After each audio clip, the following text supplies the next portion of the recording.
South ఇండియాలోనే అతి తక్కువ ధరలకే రత్నాలందించే ఏకైక సంస్థ 6JVR. మోడీ తర్వాత బాబే పవర్ఫుల్లా? అవును, ఇదే నిజం. దేశంలో చూస్తే అటు ఎన్డీఏ ఇటు ఇండియా కూటమిగా రాజకీయాలు విడిపోయాయి. రెండు భారీ క్యాంపులే కనిపిస్తున్నాయి. ఎన్డీఏ కూటమి చూస్తే బీజేపీ అతిపెద్ద పార్టీగా ఉంది. ఆ తర్వాత చూస్తే తెలుగుదేశం తప్ప మరో పార్టీ కనిపించటం లేదు. బీహార్లో జేడీయూ ఉన్నా కూడా నితీష్ కుమార్ పొలిటికల్ గ్లామర్ బాగా పడిపోయిందని, ఆయన బీహార్లో పూర్తి వ్యతిరేకతను ఎదుర్కొంటున్నారని అంటున్నారు. ఆయన తన పదవీ కాలంలో చిన్న పిల్లాటగా అటు ఇటు కూటములను మారుస్తూ పోతూ అధికారంలో ఉంటున్నారు అన్నది ప్రజలలో ఏర్పడిన వ్యతిరేక భావన. అది లోక్సభ ఎన్నికల్లో కనిపిస్తోంది అని అంటున్నారు. నితీష్ జేడీయూకి తక్కువ సీట్లు మాత్రమే వస్తాయని టాకు. అదే ఏపీలో టీడీపీ కూటమికి 17 నుంచి 20 దాకా ఎంపీ సీట్లు అని సర్వేలు చెబుతున్నాయి. ఇందులో టీడీపీ వాటా 14 నుంచి 15 దాకా ఉండొచ్చు. ఈ బిగ్ నెంబర్తో ఎన్డీఏలో మోదీ తరువాత చంద్రబాబు కీలకం అవుతారు అని అంచనా వేస్తున్నారు.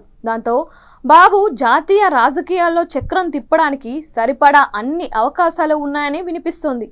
బీజేపీకి ఏ మాత్రం సీట్లు తగ్గినా బాబు పాత్ర అత్యంత కీలకం అవుతుంది అని విశ్లేషిస్తున్నారు. ఆయన ఇండియా కూటమిలో నుంచి మిత్రులను ఈ వైపునకు తీసుకొని వచ్చినా ఆశ్చర్యపోవాల్సిన అవసరం లేదు అని అంటున్నారు. ఇక మోదీ, అమిత్ షా ఇద్దరు బాబుని బాగా విశ్వసిస్తున్నారు. ఏపీలో బాబు తిరిగి అధికారంలోకి రావడానికి వారు పూర్తి స్థాయిలో సహకరిస్తున్నారు. ఏపీలో బాబు పవర్లో ఉంటే తమకే ఎంతో మేలు అన్నది బీజేపీ పెద్దలు గ్రహించారు అని టీడీపీ శ్రేణుల మాట. ఈ పరిణామాలు చూస్తుంటే మళ్ళీ 1996 నాటి పరిస్థితులే ఢిల్లీలో చోటు చేసుకోబోతాయా అన్న చర్చ కూడా సాగుతోంది. రెండు జాతీయ పార్టీలకు అనుకున్న స్థాయిలో సీట్లు రాకపోతే ప్రాంతీయ పార్టీల రాజకీయం మొదలవుతుందా అన్న చర్చ కూడా సాగుతోంది.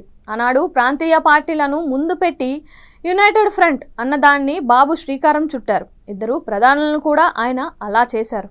ఇప్పుడు కూడా బీజేపీకి 250 సీట్లు సొంతంగా వస్తే ఓకే, కానీ అలా రాకపోతే బాబు ఏం చేస్తారు? ఆయన రాజకీయాలు ఏ విధంగా సాగుతాయి అన్నది కూడా అతి పెద్ద చర్చ సాగుతోంది. బాబు జాతీయ రాజకీయాల్లో 2024 ఎన్నికల తరువాత కీలకమైన పాత్ర పోషించే తరుణం ఆసన్నమైంది అని అంటున్నారు. చూడాలి మరి ఏం జరుగుతుందో.